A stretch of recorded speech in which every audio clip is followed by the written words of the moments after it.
Unconscious, awake, stranger, or friend. These are the stories we must defend. Far too often we make excuses for these offenders, but anytime you force sexual activity, you are a contender. How did you get into writing poetry? Because, like, I used to write a lot of poetry, and I feel like it's a big part of your life, and you articulate your thoughts and your emotions and your stories through it. It's like your outlet to life. Shout out to Riggs English. Riggs English? Yeah, Okay. because when I dropped back down, we spent a portion of it focusing on poetry, and I remember this is the time I got injured. Gymnastics was like out of the picture, and my emotions are incredibly high. And I remember sitting there just busting out poems and like vomiting up my feelings and being like, oh, I'm actually kind of good at this. And it was the first. But you thought you were good at essays too, though. Oh, yeah. Okay. Well, that was not the case. Yeah. So this one actually felt like it was. And it was the first time where I looked or I realized, I'm like, oh my gosh, I'm not just a gymnast, or like, that's not the only thing I'm good at and the only thing I can do. Because I was also told, oh, if you don't succeed in gymnastics, all you'll be able to do is flip burgers for the rest of your life. What? Yeah, like you'll work at McDonald's is what he was telling me. Who told you that? My coach.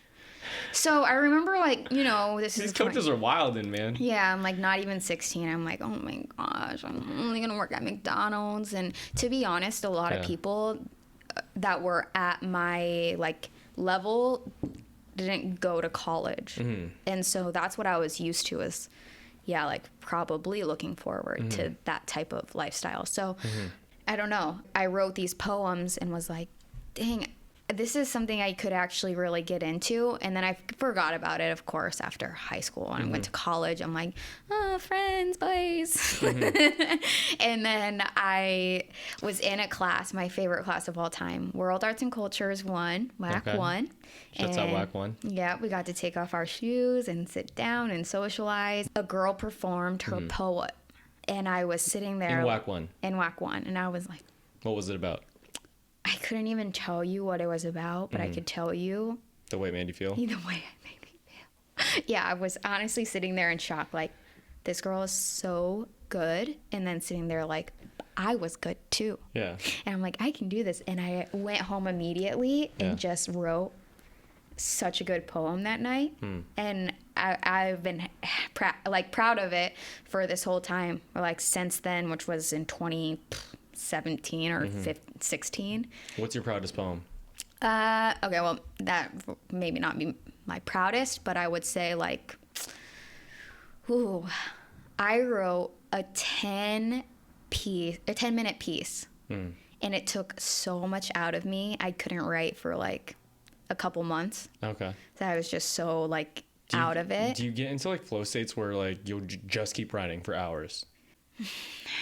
I'm not like that determined. If it comes to me, it's like when a piece is there, it's there, and it'll take like 10 minutes to write. Okay.